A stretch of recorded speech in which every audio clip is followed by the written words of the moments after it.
ఇప్పటివరకు మనం పేపర్లో వచ్చినటువంటి అంశాలను మనం చూసాం. దీనికి సంబంధించి మనకు విశ్లేషణ కొనసాగడానికి మనతో పాటు స్టూడియోలో బీఆర్ఎస్ సీనియర్ నాయకులు ఓ నరసింహారెడ్డి గారు ఉన్నారు. నమస్తే సార్.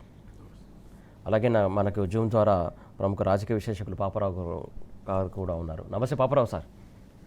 నమస్తే సార్. ప్రధానంగా నరసింహారెడ్డి సార్, మేము నుంచి స్టార్ట్ చేస్తున్నా. ఏదైతే రైతులకు సంబంధించి బోనస్కి ఎగనామం పెట్టే ప్రయత్నం కాంగ్రెస్ ప్రభుత్వం చేస్తుందనేది ప్రధాన అంశం. దీన్ని ఎట్లా చూస్తారు? కాంగ్రెస్ ప్రభుత్వము అధికారంలోకి రాకముందు రైతులకు ఇచ్చిన ప్రధాన హామీకి సంబంధించి 6 గ్యారంటీలలో 13 పథకాలలో ఉన్న అంశం అంటే 100 రోజులలో అమలు చేస్తామన్న దాంట్లో ఉన్న హామీ గురించి మనం మాట్లాడుకుంటే అదేదో రోజులు సంవత్సరాలు కాదు, 100 డేస్లో మేము ఇంప్లిమెంట్ చేస్తామని వాళ్ళు కాంగ్రెస్ పార్టీ విధించుకున్న టైం ప్రకారం అమలు చేయవలసింది. వరికి 500 బోనస్ అన్నారు. అసలు ఈ సన్నొడ్లు దొడ్డొడ్లు అనే అంశమే దాంట్లో మీరు ప్రస్తావించాలి. అది ఫస్ట్ మోసం చేసింది కాంగ్రెస్ పార్టీ రైతులను. ఇప్పుడు ఏమన్నారు, అధికారంలోకి రాగానే దొడ్డొడ్లకి ఏమో సన్నొడ్లకి ఇస్తామంటారు. అంటే ఎక్కువ శాతం తెలంగాణలో దొడ్డొడ్లు పండుతాయి కాబట్టి ఈ బోనస్ ఎగ్గొట్టి దానికి ఎక్కువ ప్లాన్ చేసినారు. సన్నోడ్లకే ఇస్తామన్నారు. పోనీ ఆ చక్కదనం సన్నోడ్ల కన్నా చక్కదనంగా ఇస్తుర్రా? ఆ చక్కదనము లేదు. సన్నోడ్లలో పెద్ద మోసం, ఫ్రాడ్. దర్దాపు ఉత్తమ్ కుమార్ రెడ్డి ఇప్పటికీ కొన్ని వేల కోట్ల రూపాయలు మిల్లర్స్తో కుమ్ముక్కై ఉత్తమ్ కుమార్ రెడ్డి చేసిన అక్రమ సంపాదన కొన్ని వేల కోట్లు ఉంది ఇప్పటికీ. ఇప్పుడు లెక్కల ప్రకారం వాళ్ళు ఇచ్చిన లెక్కల ప్రకారం సివిల్ సప్లైస్ కార్పొరేషన్ పోయిన ఏసంగిలో ఈ రాష్ట్ర ప్రభుత్వము రైతుల దగ్గర నుంచి తీసుకున్న ధాన్యం 73 లక్షల టన్నులు. ఇది యాక్చువల్గా కేసీఆర్ గారి పరిపాలన ఉన్నప్పుడు 93 లక్షల టన్నులు ఉండే. ఆహా బండింది, ఇక బండింది, కాళేశ్వరం లేకుండా బండిందని ఉత్తమ్ కుమార్ రెడ్డి. దీనికి జవాబు చెప్పాలి నువ్వు. 93.5 లక్షల కేసీఆర్ గారి పరిపాలనలో తీసుకున్న మేసంగి సీజన్లో నువ్వు బాగా పండిందన్నావు. మరి ఏది పండితే ఎందుకు తీసుకోలేదు? 22 లక్షల టన్నులే ధాన్యం నువ్వు తక్కువ తీసుకున్నావు. మీది 73 లక్షల టన్నులు తీసుకున్నారు పోయినసారి. 73 లక్షల టన్నుల సన్నోడ్లు ఎంత? 23 లక్షలు.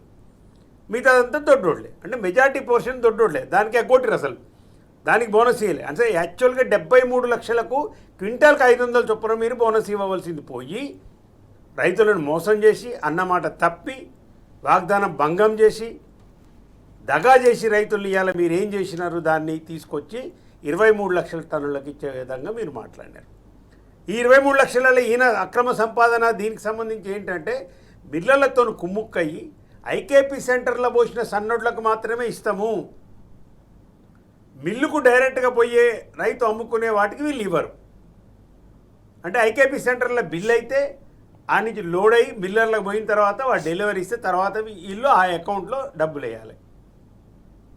ఇక్కడే బస్తాలు ఉండవు ఐకేపీ సెంటర్లలో. లారీలు లోడ్ ఎత్తారు, విపరీతమైన తరుగు తీస్తారు. ఇన్ని కష్టాలు పడలేక రైతులు ఒత్తిడికి పోయి మిల్లర్లో పోసుకుంటే అది పోయింది. పోనీ ఈ చక్కదనాన్ని 23 లక్షల టన్నుల కన్నా ఇచ్చిండ్రా? 23 లక్షల చొప్పున మీరు 500 ఇస్తే 1160 కోట్లు కావాలి. 1160 కోట్లు ఇవ్వాలి మీరు సన్నోట్లకు. మీరు సేకరించిన ప్రభుత్వ లెక్కల ప్రకారమే, పౌర సరఫరాల శాఖ ప్రకారమే, ఉత్తమ్ కుమార్ రెడ్డి నీ లెక్క ప్రకారమే ఇవాళ 1160 కోట్ల రూపాయలు రైతుల ఖాతాలలో మీరు బోనస్ కింద వేయవలసినవి, సన్నోడ్లకు వేయవలసినవి ఎందుకు పెండింగ్ పెట్టారో చెప్పండి. అసలు మోసం 73 లక్షలకి వేయాలి మీరు. సరే పోనీ అట్లన్నా ఏదో వచ్చిందనుకుంటే ఆ 23 లక్షల టన్నులకు కూడా మీరు ఇచ్చే 1160 కోట్లు ఎందుకు వేయట్లేరండి? చాలా డైలాగులు మాట్లాడతారు. మాది రైతు ప్రభుత్వము, ఇందిరమ్మ రాజ్యము, ప్రజాపరిపాలన. ఏది మీ ప్రజాపరిపాలన? రైతులను గోసబెడుతున్నారు. ఇవాళ వ్యవసాయం మొత్తాన్ని సంక్షోభంలో పడేసింది. ఇవాళ 1160 కోట్లు ఎందుకు వేయాలి రైతు ఖాతాలలో? మీరు వేయరు. మీరు దీనికి సంబంధించి ఏమైనా మాట్లాడితే అక్కడ దానికి ఆందోళనలు ఏమైనా రైతులు దిగితే దానికి సంబంధించి దీనిక బీఆర్ఎస్ పార్టీ. బీఆర్ఎస్ పార్టీ ఖచ్చితంగా ఉంటుంది, అడుగుతాం రైతుల తరఫు నుంచి. మీరు ఇవాళ సన్నోట్ల బోనస్ డబ్బులు వేయకపోవడానికి గల ప్రధాన కారణం ఉత్తమ్ కుమార్ రెడ్డి నువ్వు చెప్పు, ముఖ్యమంత్రి రేవంత్ రెడ్డి గారు చెప్పాలి. ఎందుకు వేయట్లేదు చెప్పండి? ఎందుకు మోసం చేస్తున్నారు రైతుల్ని? ఇవాళ ఆల్రెడీ వానకాలం వచ్చేసి, ఇది ఎప్పటి వేసంగి నేను చెప్పేది, పోయిన వేసంగి మీరు సేకరించినవి. ఇప్పుడు వానకాలం వచ్చింది, ఆల్రెడీ వరి నాట్ల సీజన్ స్టార్ట్ అవుతుంది. అంటే ఒక కారు మొత్తం ఏరిగా ఇప్పుడు మళ్ళీ 2 నెలలకో 3 నెలలకో ఈ పంట వస్తే మళ్ళీ దీనికి సన్నోట్లకు దీనికి వెళ్ళి. పోయినసారి అట్లే పెండింగ్ పెట్టిండ్రు. పోయినసారి వానకాలం క్లియర్ చేసిండ్రా? చేయలేదు. అంటే ఇప్పటి నుంచి మీ ప్రభుత్వం వచ్చినాక 5 సీజన్లలో 5 సీజన్లకు సంబంధించి ఒక శ్వేతపత్రం రిలీజ్ చేయండి మీరు. మీ దొంగ మాటల ప్రకారం చెప్పుకున్న సన్నోట్లకు మీరు 5 సీజన్లలో ఇంతవరకు రైతుల ఖాతాలో వేయవలసిన పెండింగు ఎన్ని ఉన్నాయో చెప్పండి. మీరు ఎన్ని వేల కోట్లు ఉన్నాయో చెప్పండి. ఒక్క సీజన్కే 1660 కోట్లు అయితే 5 సీజన్లకు సంబంధించి చూస్తే దరిదాపు 5-6 వేల కోట్ల రూపాయలు ఇవాళ మీరు సన్నాలకు బోనస్ చెల్లించడంలో పెండింగ్ పెట్టినారు. అరకొర చెల్లిస్తే 100-200 కోట్లు ఏమో చెల్లించి ఉండొచ్చు. దాని మీద ఒక వైట్ పేపర్ ఇవ్వండి. వైట్ పేపర్ అంటే మీకు చాలా ఇది కదా, ఇష్టం కదా, దాని మీద ఇస్తూ పోతుంటారు కదా, దీని మీద కూడా ఇవ్వండి. లేదా అసెంబ్లీలో ఇవ్వండి, ఒక ఎజెండా పెట్టండి, అసెంబ్లీలో మాట్లాడినారు మా నాయకుల్ని. ఎన్ని విధాల మోసం అండి రైతులు ఇవ్వాలి. యూరియా కోసం చిన్న పిల్లలు మహిళ రైతులు పొద్దున 6ంటికి వర్షం పడుతుండే పోయి ఆడ నిలబడితే కూడా దిక్కు లేదు, దశ లేదు. ఏమైనా ప్లానింగ్ ఉందా మీకు? అసలు యూరియా ఎంత పడుతుంది ఒక కారుకు, 2 పంటలకు సంబంధించిన యూరియా ఎంత ఏమైనా ప్లానింగ్ ఉందా? ఒక సమీక్ష చేసి నాదుడుండా? ఆయన ముఖ్యమంత్రిగా ఢిల్లీ పోయి రావడం ఈడికే ఆడికి ఆయనకు సరిపోయింది.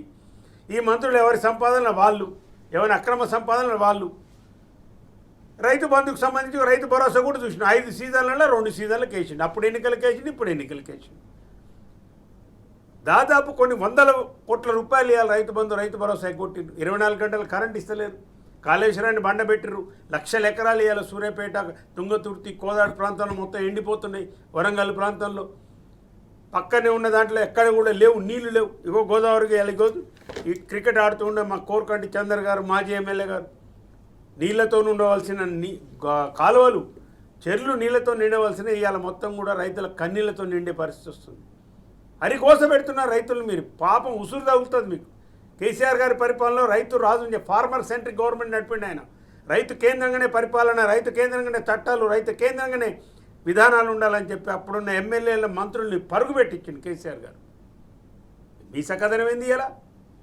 ఏం చేసిన రైతులో చెప్పండి. 20 నెలల్లో మీరు చేసిన ఒక్క మంచి పని చెప్పండి రైతుకు.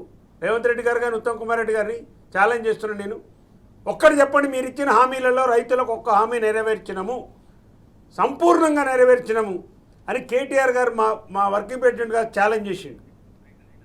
అయ్యా రేవంత్ రెడ్డి, నీ సొంత ఊరికి రా, కొడంగల్లో నియోజకవర్గం పోదాం, లేదు కొండారెడ్డిపల్లి నీ సొంత ఊరికి పోదాం. 100% రుణమాఫీ అయిందని కానీ మీ ఊళ్ళో నువ్వు నిరూపించినా, రైతు భరోసా 100% వచ్చింది, 5 సీజన్లకు వచ్చిందనైనా, సన్నాలకు ఇస్తానన్నా, ఏది ఉన్నా కానీ మీరు దేనికైనా సిద్ధం, రాజీనామా కూడా సిద్ధం అని చెప్పినారు. మరి నిలబడమే ఛాలెంజ్ చేసి నీకు బాగా ఇష్టం కదా, ఎందుకో నిలబడదు. మరి నిజంగా మీరు చేసి ఉంటే నిలబడదురు. అన్ని అబద్ధాలు, బూతులు తప్పితే ఈ 20 నెలల్లో తెలంగాణలో, రాష్ట్రంలో, దేశం మొత్తంలో అసలు అన్ని బూతులు మాట్లాడిన సీఎం ఎవడనుంటే భారతదేశ చరిత్రలో ఈయన ఒక్కడే మిగిలిపోయాడు. అసమర్థ సీఎం, అసమర్థ మంత్రులు, అసమర్థ పరిపాలన, రైతులకు హరిఘోష మిగిలింది తప్ప దీనిలో ఏమీ లేదు. Right sir, right. ఏదైతే రైతులకు 20 నెలల కాంగ్రెస్ ప్రభుత్వం చేసింది ఏం లేదు, గుండు సున్నా అని చెప్తున్నారు. ప్రధానంగా రైతులను హరిగోస పెడుతున్న ఈ ప్రభుత్వం ఖచ్చితంగా దానికి ఏదైతే సమాధానం చెప్పాల్సినటువంటి రోజు వస్తుందని చెప్పేసి నరసింహారెడ్డి గారు చెప్తున్నటువంటి అంశం. రైతులకు సంబంధించి కాంగ్రెస్ ప్రభుత్వం ఇన్ని కాదు, రైతులకు ఎలాంటి కష్టాలు పెట్టాలో అన్ని కష్టాలు పెడుతున్నటువంటి అంశం కనబడుతుంది. ఏ విషయంలో కూడా రైతులకు సహకరించట్లేదు కాంగ్రెస్ ప్రభుత్వం అనేది ప్రధాన ఆరోపణ. పాపారావు గారు, రైతులకు సంబంధించి ఏదైతే సన్నబియ్యం కావచ్చు, ఏదైతే దొడ్డుబియ్యం కావచ్చు, ఏదైతే ఇస్తున్నటువంటి బోనస్ సంబంధించి కాంగ్రెస్ ప్రభుత్వం పట్టించుకున్నటువంటి పరిస్థితి కనబడుతుంది. దీంతో రైతులు చాలా ఆవేదన వ్యక్తం చేస్తున్నటువంటి అంశం. దీన్ని ఎట్లా చూస్తారు మీరు? అంటే కాంగ్రెస్ ప్రభుత్వం గురించి మనకి ఇప్పటికి అర్థం కాకపోతే ఆశ్చర్యం, కానీ అర్థం కాని వాళ్ళు ఎవరు లేరు రాష్ట్రంలో. కాంగ్రెస్ ప్రభుత్వ పరిపాలన గురించి మొదటి 6 నెలల కాలంలోనే జనాలకు పూర్తి అవగాహన వచ్చే పరిస్థితి ఏర్పడింది. కాబట్టి అందరూ ఉన్నది అనుకుంటుంది ఏంటంటే, కాంగ్రెస్ పాలన అంటే ముందు దగా, వెనక దగా, కుడి ఎడమల దగా. ఏ మోసం చేయని అంశము, మోసం చేయని కోణము ఏది ఉండదు. అన్ని రకాలుగా మోసం చేస్తారు జనాలు అనేది అర్థమవుతుంది. దీనిలో భాగమే ఈ బోనస్ కూడా ఒక భాగం, ఒక చిన్న భాగం నిజానికి. దీనికంటే పెద్ద మోసాలు చాలా చేస్తున్నారు. దానిలో భాగంగా ఇప్పుడు 4.09 అంటే సుమారుగా 4,09,000 మంది దాకా రైతులకి బకాయి 1,160 కోట్లు. ఇప్పుడు బకాయి 3 నెలలుగా ఇది పే చేయట్లా. మామూలుగా కేసీఆర్ ఉండగా మొదటి వారంలో ఒప్పారు అనుకుంటారు, 2 రోజుల్లోనో వారంలో ఒప్పారు. తీసుకున్న ధాన్యానికి మామూలు పే చేయాల్సింది. అప్పుడు ఆయన బోనస్ అని చెప్పి ఇట్లా బోగస్ వాగ్దానం చేయలేదు కాబట్టి ధాన్యం కొనడానికి డబ్బులు పక్కాగా పడిపోయాయి అకౌంట్ లో. రైతు బంధు కూడా అంతే, ఏ టైంకి పడాల్సింది, ఏ రోజుకి పడాల్సింది ఆ రోజు స్ట్రక్చర్ గా పడేది. తర్వాత ఈ రోజు చూస్తే ఇది 3 నెలలుగా బకాయి. తర్వాత ఇప్పుడు ఏంటి, మళ్ళీ వర్షాకాలం పంట ఒక నెలన్నర లోపే కోతకు రాబోతుంది. నెలన్నరలో కోతలకు వస్తుంది. అది కోతకు వస్తే ఆ బియ్యం కూడా మళ్ళీ సేకరించి మళ్ళీ బకాయి. అంటే ఒక రకంగా ఇవ్వరు అనే పరిస్థితి వస్తుంది. అదే కాదు, రైతులకి బోనస్ బకాయి పెట్టేవి కాదు, సన్న బియ్యం మీద బోనస్ బకాయి కాదు, కమిషన్లు. ఇప్పుడు మన రేషన్ డీలర్లు ఉన్నారు, వాళ్ళు ఈ మధ్యకాలంలో చాలా పెద్ద ఎత్తున ప్రభుత్వం చెప్తే పంపిణీ చేశారు రేషన్. ఆ డీలర్లకు కూడా ఇంతవరకు కమిషన్ ఇవ్వాల. రేషన్ డీలర్ల కమిషన్ కూడా బకాయిల గవర్నమెంట్ ఇది. ఎవరికి? మామూలు వాళ్ళకి, సామాన్య ప్రజానీకానికి, చిన్న చిన్న వాళ్ళకి బకాయిల ప్రభుత్వం, పెద్ద మనుషులకి, కాంట్రాక్టర్లకి డెలివరీ చేస్తుంది. వాళ్ళకి కావాల్సింది వాళ్ళకి బాగా చేసి పెట్టింది. ఈ రకంగా పూర్తిగా అవినీతిమయంగా ఉన్నటువంటి వాస్తవం ఈ రోజు ప్రభుత్వంలో ఉంది. ఇది జాలదన్నట్లు ఇవన్నీ కవరప్ చేయడానికి ప్రజలే మాట్లాడతారేమో, పేపర్లో ఎక్కడైనా చోటు మిగిలితే, ఎక్కడైనా ఖాళీ మిగిలితే ఈ వార్తలు వస్తాయేమో అన్నట్టుగా నిరంతరంగా కాళేశ్వరం గురించి కాసేపు కమిషను, నివేదిక, లీకులు, అది చాలా పోతే ఫోన్ ట్యాపింగ్, లీకులు, ఏది కూడా అఫీషియల్ గా ఈ ఫోన్ ట్యాపింగ్ విషయమైనా ఎవరైనా అధికారికంగా ఎవరేం చెప్పలా. వీళ్ళ లీకులు పత్రికలకు ఇచ్చేయో, పత్రికలు అందిపుచ్చుకునేయో, మరి ఎక్కడి నుంచి అని తెచ్చుకునేయో అరువు లీకులు. దీంతో డైవర్షన్ తప్పితే ఈ రోజు ప్రజలకి ప్రభుత్వం చేస్తుంది ఏమీ లేదు. అందుకే ప్రజల్లో ఈ రోజు ఎంత తీవ్ర స్థాయిలో అసంతృప్తి ఉందంటే, ఈ ప్రభుత్వాన్ని అవకాశం దొరికితే నామరూపాలు లేకుండా తుడిచిపెట్టాలన్నంత కోరిక ప్రజల్లో ఉంది. మళ్ళీ ఎవరు వీళ్ళలో గెలవకూడదు, వీళ్ళలో ఎవరు రాజకీయాల్లో కనపడకూడదు అన్నంత కోరిక ప్రజల్లో బలంగా ఉంది. ప్రజల్లో వీళ్ళ పట్ల తీవ్రమైన వ్యతిరేకత ఉంది. ఒకటి కాదు, మీరు చూడండి ఎన్ని రకాల మోసాలు. నిన్నగా సరే, ఇప్పుడు స్థానిక ఎన్నికలు వస్తున్నాయని రైతు భరోసా ఏదో కొంత వేసినట్టున్నారు, కానీ జనాలు గుర్తిస్తున్నారు. ఎన్నికల కోసం ఆడుతున్న నాటకాన్ని జనాలు గుర్తిస్తున్నారు. రెండో పక్కన మీరు రైతు బీమా, దాని ప్రీమియం నాకు తెలిసి అయితే కట్టలా. ఈ మధ్యకాలం దాకా అయితే రైతు బీమా ప్రీమియం కట్టలా. అలాగే మీరు చూస్తే రుణమాఫీ, ఆరకొన రుణమాఫీ పావంతు అయింది, లేకపోతే 30% అనుకుంటా, దాటి మాత్రం రుణమాఫీ కాలా ఎక్కడ. తర్వాత ఇది మన కళ్యాణ లక్ష్మి, షాదీ ముబారక్ మనకు తెలిసిందే. కళ్యాణ లక్ష్మి, షాదీ ముబారక్ విషయంలో, తులం బంగారం విషయంలో అది ఏమాత్రం సరిగ్గా అమలు జరపటల్లా. సరే, ఇట్లా ఏ రకంగా చూసి ప్రభుత్వం అన్ని రకాల విఫలం. ఈ వైఫల్యాలు కప్పిపుచ్చుకునేటికి డైవర్షన్ గేమ్స్. కాబట్టి ప్రభుత్వాలు అసలు ఈరోజు నాళ్ళు పోతే అసలు పేపర్లు ఎవరు చదవరు, కొన్ని పేపర్లు ఎవరు చదవరు. ఇప్పటికే కొన్ని పేపర్ల రంగు పూర్తిగా వెలిసిపోయింది. పత్రికలు, మీడియా, టీవీ ఛానల్స్ కొన్నిటికి రంగు పూర్తిగా వెలిసిపోయి ఏదో అలవాటు బలం ప్రకారం కొన్ని పత్రికలు ఏంటంటే నెంబర్ 1, నెంబర్ 2, నెంబర్ 3 ఏదో పేర్లతో తెలమడ అవుతాయి కదా, నెంబర్ స్థానాలు అవి ఎందుకు తెప్పిస్తున్నారంటే వస్తుంది, వాళ్ళు పడేసిపోతున్నారు, నెలకా బిల్లు కడుతున్నాం, 400, 300 కడుతున్నాం అంత తప్పితే దాని గురించి పెద్దగా చదివి దాని మీద శ్రద్ధ ఉండి, ప్రేమ ఉండి పేపర్లు తెప్పిస్తున్న పరిస్థితి కూడా కాదు. కొన్ని పేపర్లు అయితే ఆ పేపర్లు ఏవో వస్తున్నాయి అంటే వస్తున్నాయి తప్పితే. అందుకని ఏంటంటే మీడియా పేపర్ల మీద కూడా విశ్వాసం పోయింది. అది రేవంత్ రెడ్డి గారికి కూడా పోయింది ఆ విశ్వాసం. ఆశ్చర్యకరం ఏంటంటే మోసం చేసే వాళ్ళకి కూడా పోయింది. ఆయన యూట్యూబ్ల మీద పడి ఈ మధ్య కాలంలో కన్నీళ్లు పెట్టుకున్నారు, బాధపడుతున్నారు. ఆయన వీళ్ళంతా ఇట్లాంటి వాళ్ళు, అట్లాంటి వాళ్ళు, ఒకళ్ళు వాళ్ళ మీద విరుచుకుపడ్డాడు. మరి ఆ యూట్యూబ్లే చేసిన దగా, లేకపోతే కొన్ని యూట్యూబ్లు, అందరినీ నేను అంటల్లా, కొన్ని యూట్యూబ్ ఛానల్స్ పేరుతో పక్కా రాజకీయ ఎజెండాతో వచ్చి వాళ్ళు చేసిన దగాయే, లేకపోతే రేవంత్ రెడ్డి ఆ సీట్లోనే ఉండేవాడు కాదు. జెన్యూన్ ఉండేవాళ్ళు ఉంటారు యూట్యూబ్ లో, ఎందుకు ఉంటారు? చాలా మంది జెన్యూన్ ఉండేవాళ్ళు ఉంటారు. ఎవరో అటు ఇటు కొంత అమ్ముడుపోయేవాళ్ళు కొంతమంది ఉంటారు, కొంతమంది జెన్యూన్ చాలా మంది ఉంటారు జెన్యూన్ లేకుండా. కానీ మొత్తంగా వాళ్ళ మీద పడ్డాడు. ఎందుకంటే వాళ్ళ జెన్యూన్ గా ఉండేవాళ్ళు కూడా, పార్టీల పరంగా ఉండేవాళ్ళని కాసేపు పక్కన పెడితే జెన్యూన్ గా ఉండేవాళ్ళు కూడా రేవంత్ రెడ్డి పాలనని మంచిది అనే పరిస్థితి ఎవరికి లేదు. అందరూ తిడుతున్నారు కాబట్టి అందరి మీద పడ్డాడు వచ్చి. సో ఇది పరిస్థితి. సో ఓవరాల్ ఏంటంటే ఈ రోజు రైతు ఏడ్చిన రాజ్యం ఇది, ఎద్దు ఏడ్చిన వ్యవసాయం అని చెప్పి ఉంది కదా.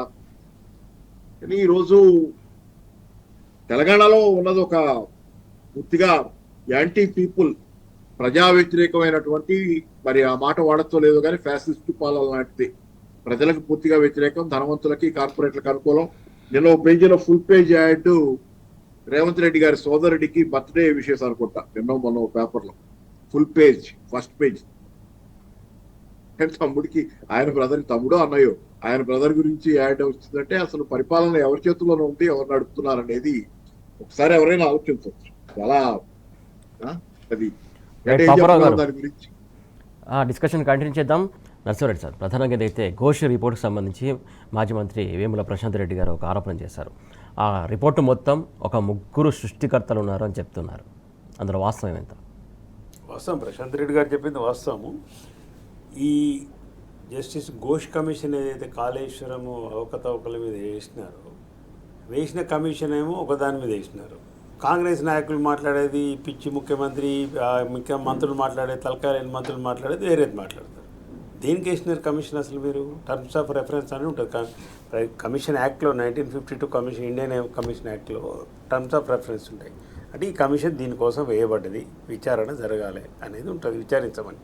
దానికి ఇది కోర్టు కాదు, అది ప్రభుత్వాలు వేసే కమిషన్. మస్తు కమిషన్లు వేసారు, 1000 కమిషన్లు ఉన్నాయి. రిపోర్ట్ ప్రభుత్వానికి ఇస్తారు, దాంట్లో ఏం లేదు. అయితే ఈవెన్ అది అనుకున్నా కానీ టర్మ్స్ ఆఫ్ రిఫరెన్స్ ఏంది? ఇర్రెగ్యులారిటీస్, అవకతవకలు ఏమైనా జరిగినాయన్న దాని మీదనే ఆ కమిషన్ వేసిందేమో అవకతవకల మీద, మాట్లాడేదేమో అవినీతి గురించి. వేసిందేమో మీరు వేసింది అవకతవకలు ఏమైనా జరిగినాయా, దీని మీద మెయింటెనెన్స్ సరిగా చేయలేదా, పిల్లలు 2 కుంగిపోయినాయి కదా, దాని మీద వేసినారు. విచారించమన్నారు, విచారించారు. 16 సంవత్సరాల నుంచి విచారణ ఇచ్చారు, రిపోర్ట్ ఇచ్చిండ్రు, అందరూ విచారించారు. నేను అనేది ప్రశ్న ఏంటంటే, ఈ సీల్డ్ కవర్ల ప్రభుత్వానికి ఇచ్చింది అదంతా ఒక డ్రామా. ఈయన 2 రోజులకే ఉత్తమ్ కుమార్ రెడ్డి పోయి మళ్ళీ చేయటం వల్ల ఏదో కవర్లో పెట్టినా రాహుల్ బొజ్జా వాళ్ళంతా పెట్టి 4వ తారీఖుకి మొత్తం 60 పేజీల రిపోర్ట్ వస్తుంది. అది ఎవడం చదివిటా దాన్ని? ఇంతకు 665 పేజీల రిపోర్ట్ అది. ఒకటి. రెండో అంశము, మీకు నిజంగానే నిజాయితీ ఉంటే, నేను ఒక ప్రశ్న ఇస్తున్నాను రేవంత్ రెడ్డికి, ఉత్తమ్ కుమార్ రెడ్డి నీకు కూడా, ఇప్పుడు నీకుంటే అది పబ్లిక్ డొమైన్లో ఎందుకు పెడతలేదు మీరు కమిషన్?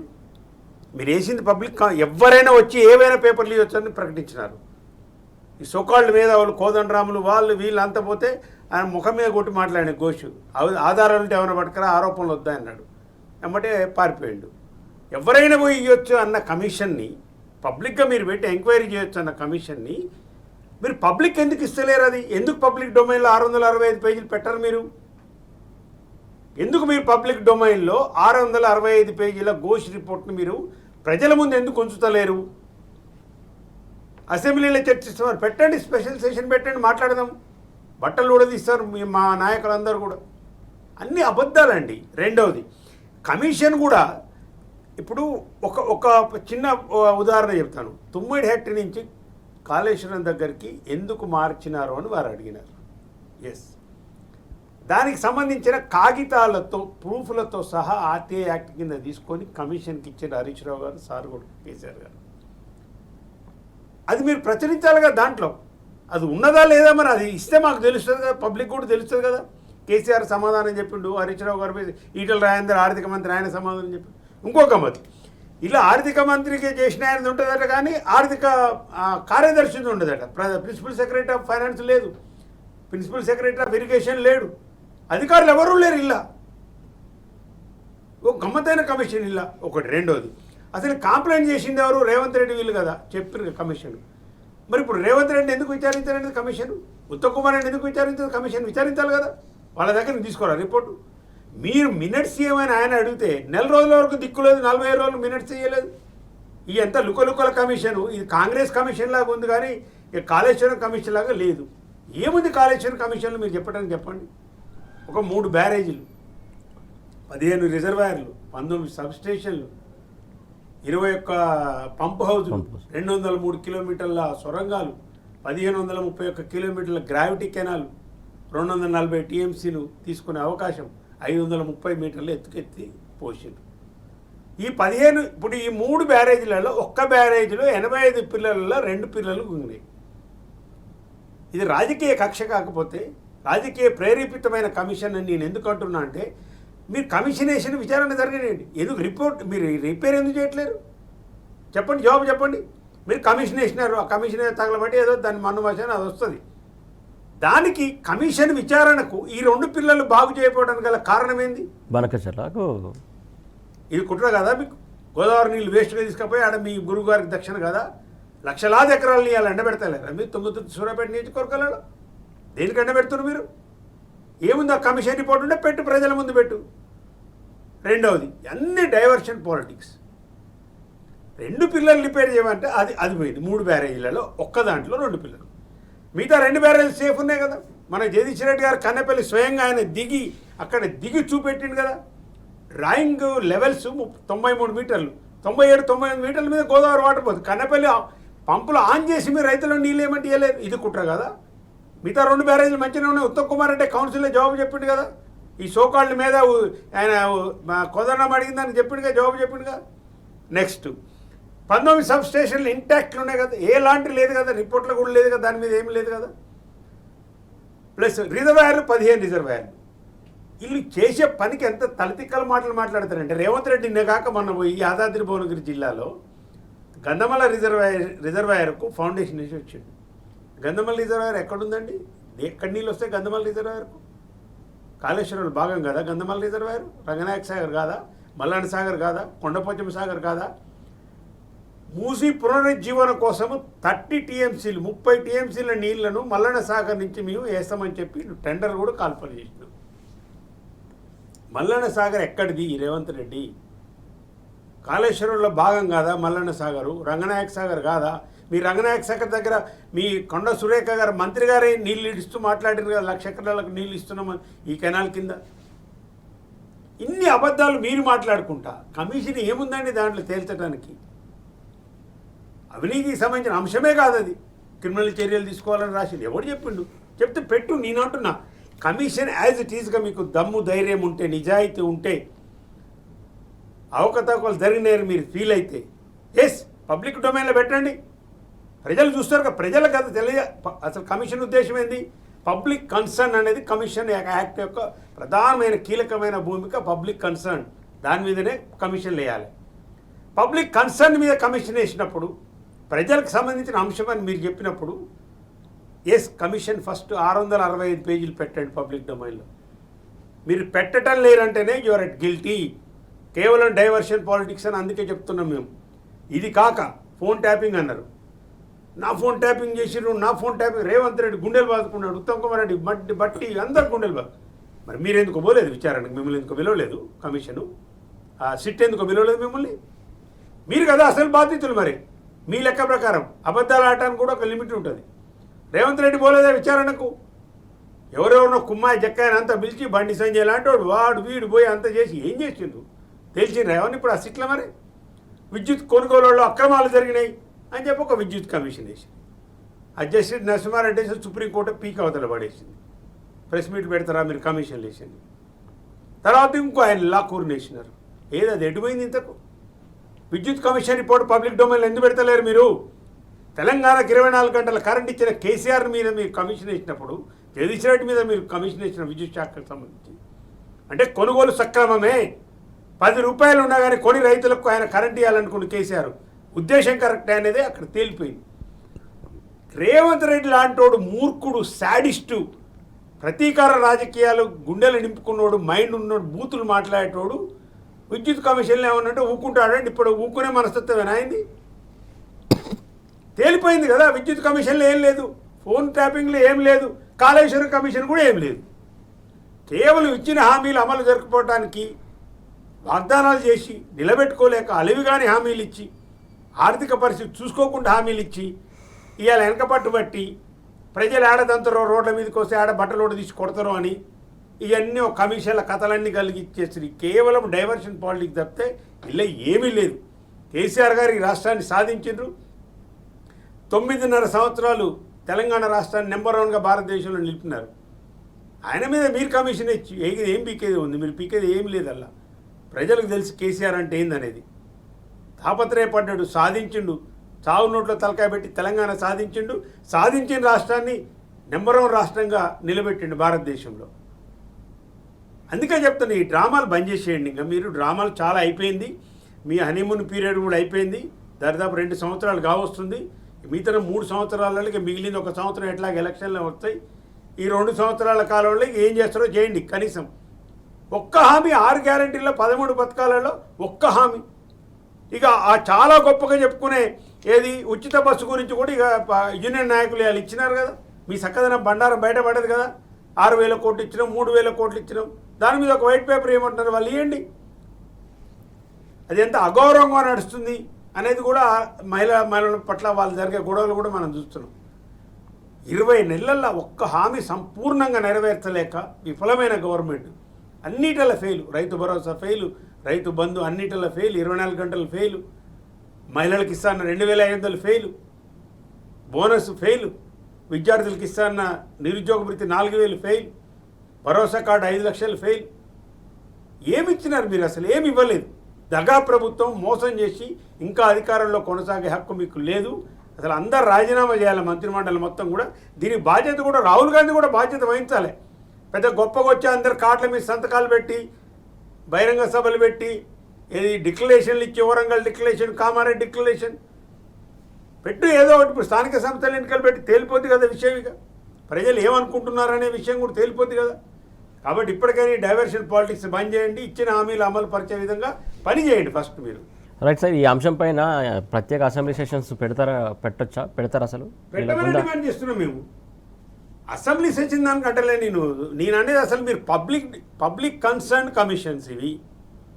కమిషన్ వేసినప్పుడు మీ బాధ్యత, గవర్నమెంట్ బాధ్యత, మీరు పబ్లిక్ డొమైన్లో పెట్టాలి.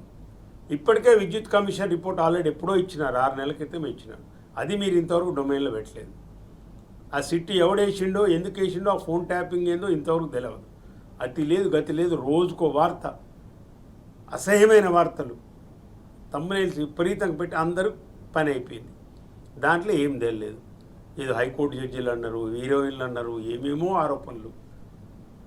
ఇంత రేవంత్ రెడ్డి విచారణకు పోలేదంటే రేవంత్ రెడ్డి ఫోన్ ట్యాప్ కానట్టుగా దాని అర్థము, బట్టి విక్రమార్క ఫోన్ ట్యాప్ కానట్టుగా దాని అర్థం. మీ లెక్క ప్రకారం చూస్తే కూడా ఏముందండి వీళ్ళ దగ్గర ట్యాప్ చేయడానికి? అసలు ఏంది వీళ్ళ ఒక పెద్ద నాయకులు, వీళ్ళ ఫోన్లు ట్యాప్ చేసి మేము చేసేది ఏముంది? ట్యాప్ చేయడం తప్పు అంటారు, ఇంకోసారి ఏమో ట్యాప్ చేస్తే తప్పేంటి? గవర్నమెంట్ చేస్తుంది అంటాడు ఆయన ఢిల్లీలో. నోటికి వచ్చిన కూతలు, ఇక ఆయన కూతలకు అంతు లేదు పంతు లేదు. ఇక అట్లా బూతులు మాట్లాడటం, ఏం మాట్లాడినా మాటలు మాట్లాడితే లాగులలో తొండలు ఇవ్వాలంటాడు, ఏదో పేగులు తీసి మెడలు వేసుకుంటాడు. మనిషివా రాక్షసునివా? అసలు మానవ బాంబునైతా అంటాడు, తొక్కి కసరు తీస్తా అంటాడు. తెలంగాణ ముఖ్యమంత్రి ఆయన, నువ్వు కేసీఆర్ గారి పరిపాలన ముఖ్యమంత్రిగా ఉండి 9 నెలలు ఇజ్జత్ పోగొడుతున్నాడు. రాష్ట్రం చెప్పులు దొంగలాగా చూస్తున్నాడు, ఢిల్లీ పోతా అంటాడు, ఎవడు అప్పులు ఇవ్వట్లేదు అంటాడు. దొంగ కాబట్టి దొంగలాగానే చూస్తున్నాడు. మరి ఎట్లా చూస్తారు దొంగని? మరి ఇక ప్రపంచం అంతా తెలిసిపోయింది. ఆయనే చెప్పుకుంటుండు నేను దొంగని అని. నన్ను దొంగలాగా చూస్తున్నాడు ఆయనే అంటుండు. అన్ని మాటలు ఆయనే చెప్తుంది. ఇంకా వేరే ప్రజలు ఆలోచించేది ఏం లేదు. అన్నీ ఆయనే, రేవంత్ రెడ్డి స్పష్టంగా చెప్పేస్తున్నాడు. ముఖ్యమంత్రి విలువన ఇవ్వండి. అది ఒక చట్టబద్ధమైన ఒక రాష్ట్రానికి ముఖ్యమంత్రి అన్నప్పుడు ఎట్లుండాలి? ఇక నీటి విషయంలో, బంకచర్ల విషయంలో మొత్తం కాళేశ్వరాన్ని బండబెట్టి నీళ్ళన్నీ కిందికి పోతున్నాయి, వృధాగా గోదావరిలో పోతున్నాయని చంద్రబాబు ఏ వాదన అయితే చెప్తున్నాడో ఆ వాదనకు మేలు కూర్చే విధంగా ఉత్తమ్ కుమార్ రెడ్డి నీళ్ళ మంత్రి ఈయనకు అసలు సోయి ఉండదు. ఇప్పుడు ఇంకొకటి విచిత్రమైన ఉత్తమ్ కుమార్ రెడ్డి జవాబు చెప్పాలి. అసలు తుమ్మిడెట్టి కడతానంటే ఏంది? ఇదేం పిచ్చి మాటలు నాకు అర్థం కావట్లేదు. తుమ్మిడెట్టి ఎట్లా కడతావా? సెన్స్ ఉన్న మాటలేనా ఉత్తమ్ కుమార్ రెడ్డి నువ్వు మాట్లాడేది? మా కట్టుని ఎందుకు కట్టలే? మీరు 2007 నుంచి 2014 వరకు 3 చోట్ల మీ గవర్నమెంట్ ఉంది. కేంద్రంలో మీరే ఉన్నారు, మహారాష్ట్రలో మీరే ఉన్నారు, తెలంగాణలో మీరే ఉన్నారు. 7 సంవత్సరాలు కట్టలేదండి. కాళేశ్వరం కట్టిన తర్వాత నేను తుమ్మిడెట్టి కడతా అంటాడు. తుమ్మిడి ఎట్లా కడతావు ఉత్తమ్ కుమార్ రెడ్డి? దేనికోసం కడతావు తుమ్మిడెట్టి? ఏమన్నా తలకాయన మాట్లాడేది? మాట్లాడి సంప్రదించి, ఇంజనీర్లను సంప్రదించి మాట్లాడండి. బేసిన్లు ఆడినా ఇలా తెలియదు, అసలు బేసిక్స్ నాలెడ్జ్ లేదు. ఆయన ముఖ్యమంత్రి ఏమో దేవాదులు ఆడింది, గోదావరి ఉందా, కృష్ణ ఉందా అని ఆ మైక్ ఆన్లో ఉంది, చూసుకోలేదు, ఆయన అడుగుతాడు. అదేదో ఉందట కానీ అక్కడైనా బనకశాల, అదేంటిదా బనకశాల ఆడుంది, గోదావరి ఉందా, కృష్ణ ఉందా అంటాడు. ఇట్లాంటి వాళ్ళు ఈ రాష్ట్రాన్ని పరిపాలన చేసి ప్రజలను ఆగం చేసి, రైతులను ఆగం చేసి గోసబెట్టిస్తారు. ప్రజలు సిద్ధంగా ఉన్నారు మీకు బుద్ధి చెప్పడానికి. ఇది తెలుసుకొని మసులుకోవాలి మీరు. రైట్. పాపారావు గారు, ప్రధానంగా ఏదైతే ఈ ఘోష్ రిపోర్ట్కి సంబంధించి 665 పేజీలకు సంబంధించి రిపోర్ట్ని ఎందుకు పబ్లిక్ డొమైన్లో పెట్టట్లేదని చెప్పేసి ప్రధానంగా క్వశ్చన్ చేస్తున్నటువంటి అంశం, మీరు ఎట్లా ఉంటారు?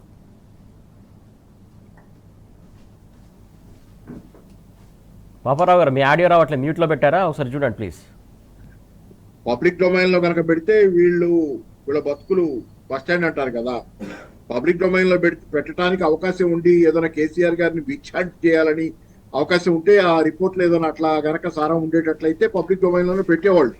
అంటే ఇప్పుడు వీళ్ళు ఒక 60 పేజీలు 66 పేజీలు బయటికి తీసి చెప్తున్నారు కదా, దానిలో ఏరుకొని చెర్రీ పికింగ్ అంటారు. చెర్రీ పికింగ్ అంటే వాళ్ళకి కావాల్సిన ఏరుకొని ఆ రిపోర్ట్ లో, అంటే ఒకసారి ఏమవుతుంది, ఒక పేరాలో చెప్పిన మాట రెండో పేరా దాని కింద వచ్చే పేరాలను పై పేరాలను అర్థం మొత్తం మారిపోద్ది. అట్లా కాకుండా అక్కడ ఒక పేరా అక్కడ ఒక లైన్ ఎత్తుకుని పెడితే చేయొచ్చేమో ఇట్లాంటి.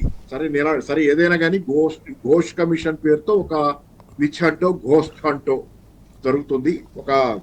అంటే ఇది జరుగుతుంది అది. ఎందుకంటే ఇది మీడియా హంట్ తప్పితే, మీడియా విచ్ హంట్ తప్పితే, గోస్ట్ హంట్, షాడో ఇదంతా తప్పితే దీనిలో మీడియా విచారిస్తుంది ఎవరు? కేసీఆర్ గారిని, కేటీఆర్ గారిని, వీళ్ళందరినీ విచారిస్తుంది. హరీష్ రావు గారిని, పోతే ఆ పక్కన ఈటెల గారిని కూడా కసి చేరుస్తున్నారు మధ్యలో. వీళ్ళందరినీ విచారిస్తుంది ఎవరంటే మీడియా విచారణే వాళ్ళు జరుగుతుంది. కానీ ఘోష్ కమిషన్ ఏం చెప్పిందో పూర్తిగా ఎవరికీ తెలియదు. వీళ్ళు బయట పెట్టరు. అది ఇంకా సీల్డ్ రిపోర్టే ఉందా, అది ఓపెన్ చేశారా, అసెంబ్లీలో చర్చ అంటారు. అసెంబ్లీలో చర్చలు రావాలన్నా చదువుకోవడానికి రెడీగా ఉండాలంటే దాన్ని ఆ పబ్లిక్ డొమైన్ లో పెడితే నష్టం లేదు. పబ్లిక్ డొమైన్ లో పెట్టండి, ప్రజల్లో చర్చ జరుగుతుంది, అసెంబ్లీలో కూడా చర్చ చేయొచ్చు, ఎక్స్పర్ట్లు చర్చిస్తారు, అప్పుడు తెలుస్తుంది ఎవరేంటి అనేది. కాబట్టి ఏంటంటే దాన్ని దాచిపెట్టుకొని ఏదో అంటారు కదా, నీళ్లలో గేదెను పెట్టి బేరవాటంలాగా. ఆ గేదె ఎలా ఉందో తెలియకుండానే కొనాలి. బేరవాటం నీళ్లలో ఆ గేదెను అమ్మదలుచుకున్నప్పుడు బయట రెండో వాళ్ళు చూపించి ఇలా ఉంది, ఇది దీని ప్లస్లు అని చెప్పి చూపించి అమ్ముకుంటారు. అట్లాగే నీళ్లలో గేదెను పెడితే ఏం తెలుస్తుంది కొనేవాడికి. అట్లాగే ఈ కమిషన్ రిపోర్ట్ దాచిపెట్టి కమిషన్ గురించి మీడియా మాత్రం చర్చలు పెట్టి దాని మీద విచారణ చెప్పి తీర్పులు కూడా మీడియా ఏం చెబుతుంది. లేకపోతే రాజకీయ నాయకులు, కాంగ్రెస్ లో రాజకీయ నాయకులు అక్కడక్కడ కేసీఆర్ గారు అంటే పడని వాళ్ళు. అసలు ఆ మాటకు వస్తే కోదండరాములు ఎవరు వీళ్ళు మాట్లాడటం మానేశారు. తలా ఓ పదవి తీసుకొని ఆయన మురళి ఉన్నారు కదా, ఆయన ఆకునూరు మురళి, కోదండరాము మహానుభావులు, దేవుళ్ళు అని చెప్పి జనాలు అనుకునేవాళ్ళు. ముందు వీళ్ళ రంగు బయటపడిపోతుంది. ఒక్క చోట నోరెత్తారు. ఇన్ని అన్యాయాలు జరుగుతుంటే, ఇంత దారుణంగా ప్రజల జీవితాలు చిన్నాభిన్నం అవుతుంటే ఒక్క చోట నోరెత్తారు. మౌనం, కుమ్మక్కు, పెద్ద మనుషులు. ఏంటంటే జరుగుతుంది. చాలా చర్చ పెట్టండి, తప్పొప్పులు మాట్లాడుకోవచ్చు. చర్చ పెట్టండి, తప్పొప్పులు ఉంటే మాట్లాడుకోవచ్చు, దాని గురించి చర్చించవచ్చు. కానీ ఏ చర్చ పెట్టకుండా అసలు పేపర్లు ఏం రాస్తాయి? ఫస్ట్ డే రిపోర్ట్ వచ్చిన రోజు బ్యారేజీలు అని రాస్తాయి. అసలు ఒక బ్యారేజే కోల్లా, 3 బ్యారేజీలు అయ్యి, మేడిగడ్డ, అన్నారం, ఇంకోటి సుందిళ్ళ, 3 బ్యారేజీలు అని రాస్తాయి. అంటే ఆ 3 కొలిపోయినాయి అన్నట్టు రాస్తాయి. ఆఖరికి మేడిగడ్డే కూలలా. అసలు వీళ్ళు చెబుతున్నా ఒకటే పదే చెబుతుంది. దానిలో 2 పిల్లర్లు, 80 పైన పిల్లర్లు ఉన్నాయనుకుంటా, 2 పిల్లర్లు కృంగిని. దానికి 3 బ్యారేజీలు అని ఎలా పెడతారు? ఎక్కడి నుంచి వచ్చిందా? పాపారావు గారు ఒక నిమిషం సార్. మీరు ఇప్పుడు నా పాయింట్ ఏంటంటే, మీరు విచారణ వేసినారు కదా, కమిషన్ విచారణ జరుగుతుంది కదా, జరగనియండి. రిపేర్ చేయడానికి విచారణకి ఏ సంబంధం అంటున్నా? కుట్ర లేకపోతే నీకు నిజాయితీగా నీకుంటే నువ్వు విచారణ చేసిన ఒక రిపోర్ట్ వస్తుంది, రాని రిపోర్ట్ వచ్చి చెప్పండి. దాంట్లో దోషులు ఎవరైనా ఉంటే ఆ రిపోర్ట్ ప్రకారం ఏమైనా ఉంటే ప్రభుత్వం తీసుకోవచ్చు, లేను కోర్టుకి. కానీ ఇక్కడనే కుట్ర నేను అంటున్నా. 2 అంశాలు పాపారావు గారు చెప్పింది కరెక్ట్. అసలు ఆ రిపోర్ట్లు ఏం లేదు అనేది వాస్తవం. ఎందుకంటే ఏమైనా ఉంటే అమ్మంటే పబ్లిక్ డొమైన్ లో పెడతారు, ప్రజలకు తెలియజేస్తారు. పాపారావు గారు ఇంకొక అనుమానం వ్యక్తం చేశారు, ఏంటంటే షీల్డ్ కవర్ను ఓపెన్ చేశారా వీళ్ళు అనేది. అంటే మీడియాకి ఎట్లా లీకులు వచ్చాయి ఓపెన్ చేయకుండా, ఇక ఓపెన్ చేశారా అనేది రేవంత్ రెడ్డి చేస్తున్న 2-3 మీడియా హౌసెస్ ఆయన నడిపిస్తున్నాయి. అక్కడ చంద్రబాబుకి ఏవైతే అనుకూలంగా ఉన్నాయో ఓపెన్గా మాట్లాడాలంటే ఇప్పుడు రాధాకృష్ణ, ఏబిఎన్ రాధాకృష్ణ, ఈనాడు, ఇవన్నీ ఇక వండి వారుస్తున్నారు. వాళ్ళే రాస్తారు. బ్యారేజీలు కూలిపోయినాయి అంటారు, కేసీఆర్ దోషి అంటాడు. రేపు ఇక అసలు 2 రోజులే జైలుకి పోతుండు, కేటీఆర్ జైలుకి పోతుండు, కేసీఆర్ జైలుకి పోతుండు, ఈటల రాజేందర్ జైలుకి పోతుండు. వాళ్ళు ఇష్టం వచ్చిన రాతలు, కంపు రాతలు, రాతలు, అర్థం లేని రాతలు, ప్రజలు విసిగిపోయినారు వీళ్ళ మీద కూడా. కాబట్టి ఏంటంటే ఏ రిపోర్ట్లో ఏమీ లేదు. కేసీఆర్ గారి మీద మీరు చేసిన ఆరోపణలు అసత్య ఆరోపణలు. దాంట్లో బీజేపీ హ్యాండ్ ఉంది, ఎన్డీఏసీని పంపటము, దాంట్లో అక్కడనేమో సేమ్ నది మీద 2 ప్రాజెక్టులు నడుస్తున్నాయి. ఇక్కడ ఇది నడుస్తుంది, అక్కడ పోలవరం. అది కేంద్ర ప్రభుత్వమే నిర్వహిస్తుంది. ఇంకా అలా 3,000 కోట్ల రూపాయలు నష్టమైనా కానీ ఎన్డీఏసీ మాత్రం ఆడిపోదు. కుట్ర బహిరంగం అయిపోయింది కదా, ఓపెన్గా తెలిసిపోయింది కదా. కేంద్ర ప్రభుత్వం కుట్ర, రాష్ట్ర ప్రభుత్వం కుట్ర, అందరు కలిసి కేసీఆర్ని కార్నర్ చేయాలి, కేసీఆర్ని ఫాల్ట్గా చూపించాలనే విషయము. రాజకీయంగా మాకు కేసీఆర్తోనే థ్రెట్. బీజేపీ అనుకుంటుంది కాంగ్రెస్తోనే ఏం థ్రెట్ లేదని, కాంగ్రెస్ అనుకుంటుంది బీజేపీతోనే ఏం థ్రెట్ లేదని. వీళ్ళిద్దరు కలిసి అనుకునే అంశం కేసీఆరే మాకు థ్రెట్. ప్రధానంగా అయితే ఇటు పెన్షనర్లు కూడా పోరుబాట పడుతున్నారు. ఈరోజు ఇందిరా పార్క్ దగ్గర ధర్నా నిర్వహించబోతున్నారు. నరసింహారెడ్డి సార్, పెన్షనర్లకు సంబంధించి వీళ్ళు కూడా పోరుబాట పడుతున్నారు. అనేక రకాలుగా వాళ్ళు నిరసన వ్యక్తం చేస్తున్నటువంటి అంశం కాంగ్రెస్ ప్రభుత్వం పైన, దీన్ని ఎట్లా చూస్తారు? దీంట్లో 2 ఒకటేంటంటే పెన్షన్దారులు అంటే రాష్ట్రంలో 2 రకాల పెన్షన్దారులు ఉంటారు. ఇప్పుడు ప్రభుత్వ ఉద్యోగులు రిటైర్ అయిన తర్వాత వచ్చే రిటైర్ బెనిఫిట్స్ ఇవన్నీ పొందే వాళ్ళు ఒకటి, సామాజిక పెన్షన్లు తీసుకుని ఆసరా పెన్షన్ లాంటి వయోవృద్ధులు వాళ్ళు. అవి 4,000 చేస్తుంటే అవి చేయలేదు, మోసం చేసిండు. 42 లక్షల మందికి మోసం చేసినాడు ఆయన.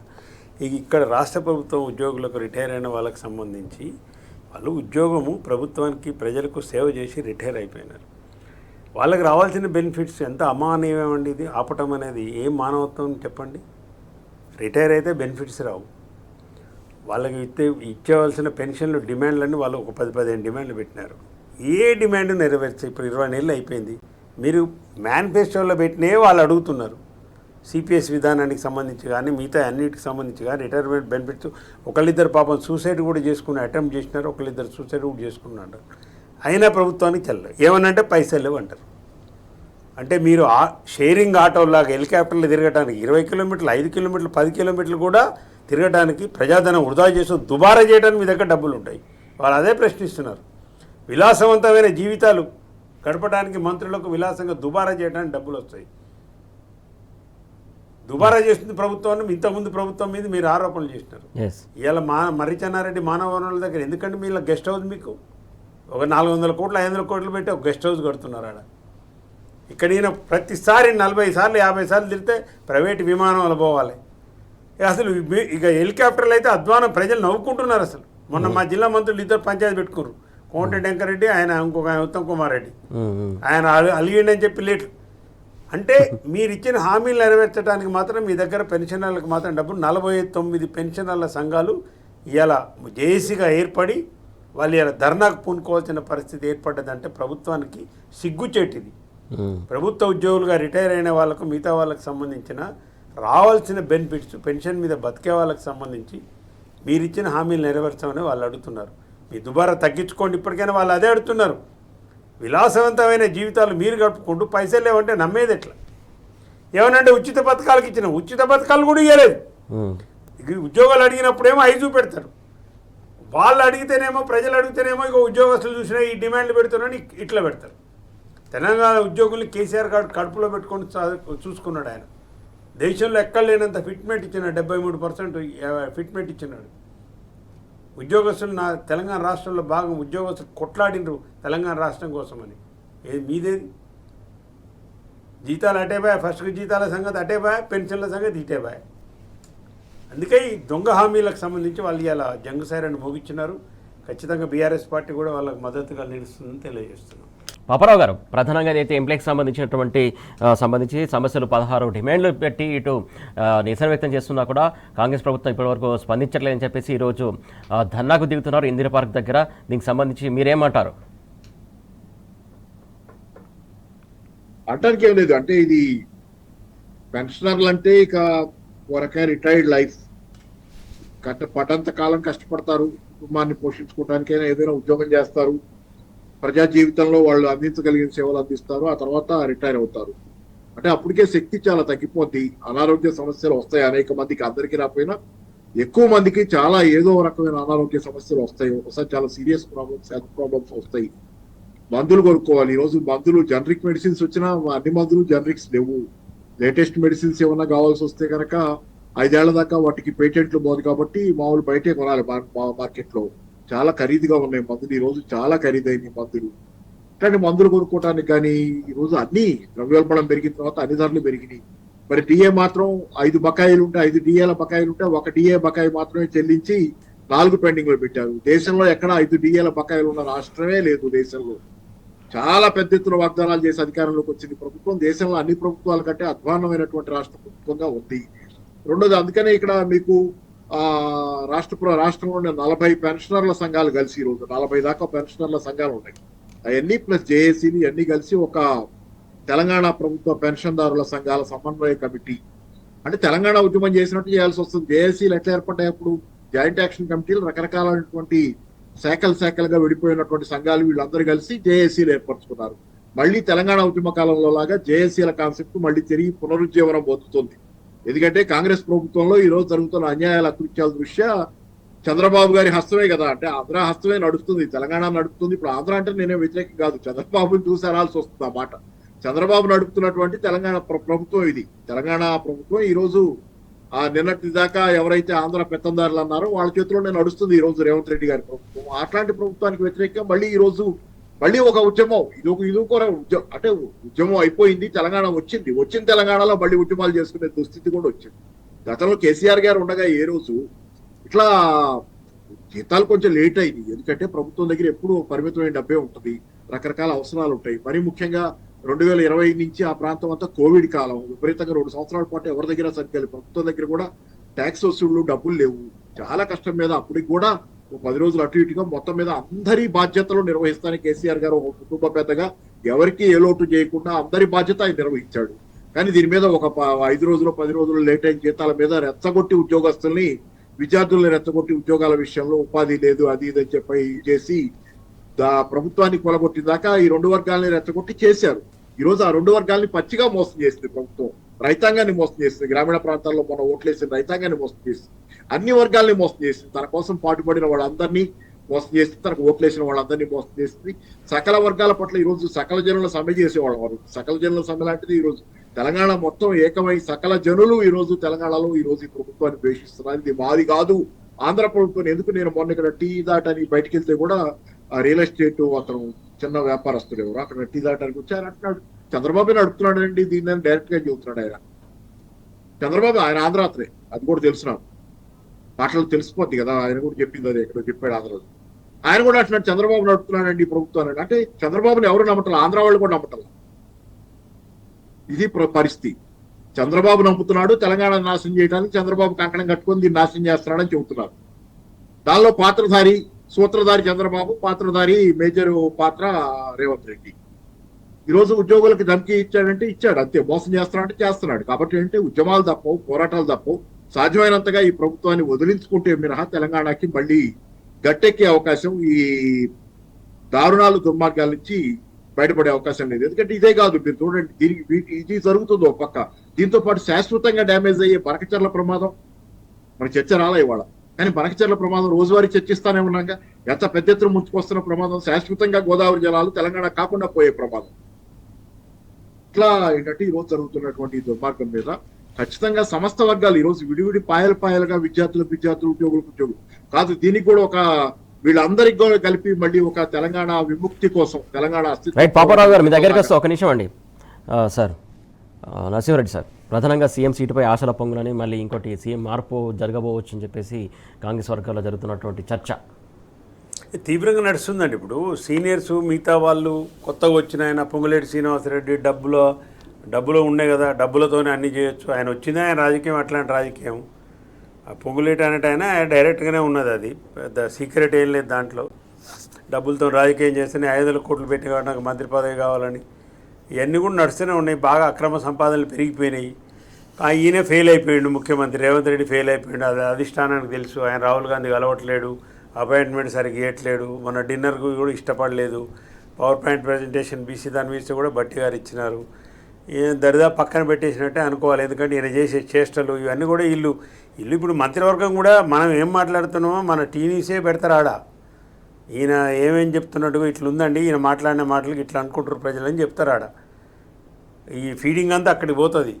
ఈయన బూతుల చక్కదనం, ఈయన వ్యవహారం, ఇలా అన్నదమ్ములు చేసే రాజ్యాంగేతర పనులు, వాళ్ళకు పోలీసు వ్యాన్లు పెట్టడము, ప్రోటోకాల్ పెట్టడము, ఐఏఎస్ ఆఫీసర్లు కలెక్టర్లు వచ్చి వెల్కమ్ చెప్పడము, బోకేలు ఇవ్వటము. ఈ చక్కదనం కొండారెడ్డిపల్లి ఈయన సొంత ఊర్లో 16-20 సంవత్సరాలు సర్పంచ్ చేసిన ఒక రెడ్డి సర్పంచ్ రాసిన సూసైడ్ లెటరు, అది మరణ వాంగ్మూలం కదా. ఇక అంతకంటే నీకు దారుణమైన వీళ్ళు రాక్షసులు అనటానికి, ఈ బ్రదర్సు యనుమల బ్రదర్సు రాక్షసులు, వీళ్ళు మానవులు కాదు మృగాలు అనటానికి ఆ మాజీ సర్పంచ్ గారి ఉత్తరమే, సూసైడ్ నోటే తార్కాణము. ఈ సూసైడ్ నోట్ కూడా ఆల్రెడీ రాహుల్ గాంధీ చేరింది, ఈ రిపోర్ట్ చేరింది. కుల అహంకారం ఒకటి బాగా మాట్లాడటము, ఇవన్నీ కూడా చేరినాయి అక్కడికి. కాబట్టి ఖచ్చితంగా ఇలా ప్రయత్నాలు వీళ్ళు చేస్తున్నారు, అంతర్గతంగా నడుస్తుంది. ఇప్పుడు నిన్న బట్టి గారు ఏదో టీవీ ఛానల్ ఇంటర్వ్యూ ఇచ్చినారు, రాజగోపాల్ రెడ్డికి మంత్రి పదవి ఇస్తానన్నమాట వాస్తవమే, నేనే సాక్షిని అన్నాడు. అంటే ఆయన పుల్ల పెడతానే ఉండు. రాజగోపాల్ రెడ్డి కరెక్ట్ మాట్లాడినట్టు లెక్క కదా, మరిగా లెక్క ప్రకారం బట్టి గారి ప్రకారం ఏంది, రాజగోపాల్ రెడ్డి కరెక్టే మాట్లాడిండు. నేను 100 కోట్లు ఖర్చు పెట్టి భువనగిరి గెలిపిమంటే గెలిపించిండ్రు. మరి బట్టి గారు ఊరుకుంటారా రేపు? కాబట్టి నన్ను కూడా సీఎం చేయాలి. ఉత్తమ్ కుమార్ రెడ్డికి ఆయన ఇప్పుడు 1000 కోట్ల పడగలు ఎత్తిండు, ఈ పొంగులేటి ఆయన ఈయన పడగలు ఎత్తిండు, వెంకరెడ్డి డబ్బులు సంపాదించే అని. వీళ్ళందరూ ఏంటంటే వాళ్ళకి కావాల్సింది ఏంది, అధిష్టానానికి మాత్రము వాళ్ళకి కావాల్సింది ఏంది, వాళ్ళకి నెలకు 300-400 కోట్లు, దరిదాపు 2000 కోట్లు అడిగి పంపాలి. ఆ సంపాదించేటోడు ఎవడైనా చూస్తారు వాళ్ళు. వీళ్ళు కూడా ఇంతకుముందు ఈ రేవంత్ రెడ్డి ఒక్కడే బ్లాక్ మెయిలరు, ఈయనకు ఈ బ్లాక్ మెయిలింగ్ అనుభవం ఉంది, బాగా ఈ అక్రమ సంపాదన బాగా చేసేటోడు కాబట్టి ఈడు వసూలు చేయగలుగుతాడు ఈయన అని ఈయనకి ఇచ్చిర్రు. మరి ఇప్పుడు వీళ్ళు అంటారు కదా ఆ డబ్బులు మేమే పంపుతాం, మరి ఇక మేము కట్టర్ కాంగ్రెస్ వాదులం కదా. ఆయన అంటే వేరే దగ్గర నుంచి వచ్చిండు, అదే నా స్కూల్ బీజేపీ అంటుండు, కాలేజ్ అటు అంటుండు, ఉద్యోగం ఇటు అంటుండు. ఎందుకు రాహుల్ గాంధీ గారు, సోనియా గాంధీ గారు, మేడం మమ్మల్ని పెట్టండి, మేము కాంగ్రెస్ వాదిగా ఉన్నట్టుంటుంది, మీ డబ్బులు మీ రిక్వైర్మెంట్స్ కూడా మేము ఫుల్ఫిల్ చేస్తాము, మీకు కావాల్సిన డబ్బులు మేము ఇస్తాము, వాళ్ళకి కావాల్సింది కూడా అదే కదా. కాబట్టి అంతర్గత పోరు ఇవన్నీ కూడా కాంగ్రెస్ అంటేనే అది ముఖ్యమంత్రులు అత్యధిక ముఖ్యమంత్రులు మాత్రం చరిత్ర ఈ దేశంలో కాంగ్రెస్కే ఉంది. ఒక ఆయన అప్పుడు ఉమ్మడి ఆంధ్రప్రదేశ్ అప్పుడు అక్కడ లెటర్ తీసుకొని ఫ్లైట్ దిగక ముందే ఇంకోనికి ముఖ్యమంత్రి ప్రమాణం స్వీకారం చేయించిన బాబతులు మన ఈ కాంగ్రెస్ పరిపాలన రాష్ట్రం మొత్తం మీద. కాంగ్రెస్ పట్ల ఏమైనా జరగవచ్చు కాబట్టి ఏదైనా జరగవచ్చు అన్నప్పుడు మరి ప్రతి ఒక్కరు ప్రయత్నం చేస్తుంటాడు కదా. ఆడేం కావాలో డబ్బులు కావాలో 2,000 కోట్లు కాబట్టి ఇస్తానని ఈ పొంగులేటి గారు పూనుకున్నట్టుండు. ఆయనది ఇప్పుడు ల్యాండ్ కమిషన్ 30%, పైరవి చేస్తే 30%, బిల్లులకు 30% కమిషన్ అనే సర్కార్కి ఆల్రెడీ పేరు వచ్చింది. వాళ్ళు పూలు చేస్తూ ఉన్నారు, డబ్బులు పూలు చేస్తున్నారు, ప్రజలు పోయినారు, హామీలు పోయినాయి, సావని రైతులు 500 మంది చచ్చిపోయారు, రిక్షా కార్మికులు చచ్చిపోయారు, అటు పోరు, ఎవ్వరు అటు పోయి సమీక్ష లేదు, ఎరువులు లేవు, అరిగోసపడుతున్న రైతులు వాళ్ళ దగ్గరికి పోరు. రైతు బీమా కట్టడానికి రైతు బీమా పాలసీ దానికి డబ్బులు లేవంటారు. పెన్షన్దారులు ఆల్రెడీ అన్ని వర్గాలు ఇవాళ రోడ్ల మీద పడి ఇబ్బంది పడుతున్నా వీళ్ళు మాత్రం ముఖ్యమంత్రి పదవి కోసం మళ్ళీ సంపాదించిన డబ్బులు అడిగి ఢిల్లీకి మూటలు మూసి వాళ్ళ గుడ్ లుక్స్లో ఉండి ఈడ అక్రమ సంపాదన, ఇసుక మీద సంపాదన, అన్నిటి మీద సంపాదనలు చేసిన బాబత్ అది సహజ లక్షణం కాంగ్రెస్ అది. Right sir, thank you so much sir డిస్కషన్లో పాల్పంచినందుకు. Narasimha Reddy sir thank you. అలాగే పాపారావు గారు thank you so much sir. మొత్తానికి చూస్తున్నాం కదా, అయితే కాంగ్రెస్ పార్టీలో ఏదైనా జరగవచ్చు, పదవులే కాదు ఏదైనా జరగవచ్చు అని చెప్తున్నారు. మొత్తానికి దానికి సంబంధించి ఏదైతే ఢిల్లీకి మూటలు పోయడంలో కూడా నెంబర్ 1గా ఉంటారు వీళ్ళని చెప్పేసి చెప్తున్నటువంటి అంశం ఇది. ఇవాళ వార్తలు వాస్తవాలు. Keep watching tea news.